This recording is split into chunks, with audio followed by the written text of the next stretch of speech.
எங்க இதை சொன்னா அண்ணனும் சேர்ந்து ஒரு படம் பண்றோம். நண்பர்கள் அனைவருக்கும் வணக்கம். இன்னைக்கான ஃபர்ஸ்ட் ப்ரோமோவை ரிலீஸ் பண்ணியிருக்காங்க.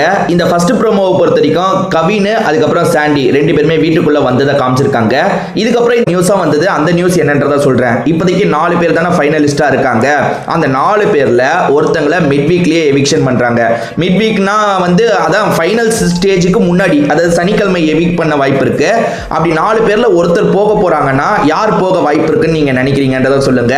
ஏன்னா ஒருத்தர் போக போறாங்கன்னு சொல்றாங்களே தவிர யாருன்றதை யாருமே தெளிவா சொல்ல. எனக்கு தெரிஞ்சு அரோரா இல்லனா விக்ரம் தான் போற மாதிரி சொல்லுவாங்க.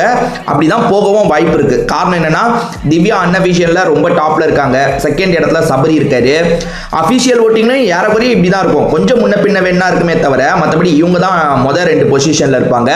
அரோரா விக்ரம் அடுத்த 2 பொசிஷன்ல தான் இருப்பாங்க. வெளியே போறதுன்னு ஆயிடுச்சுன்னா விக்ரம் இல்லைன்னா அரோரா, இவங்க 2 பேர்ல யாராவது தான் ஃபைனல்ஸுக்கு முன்னாடி போக வாய்ப்பு இருக்கு.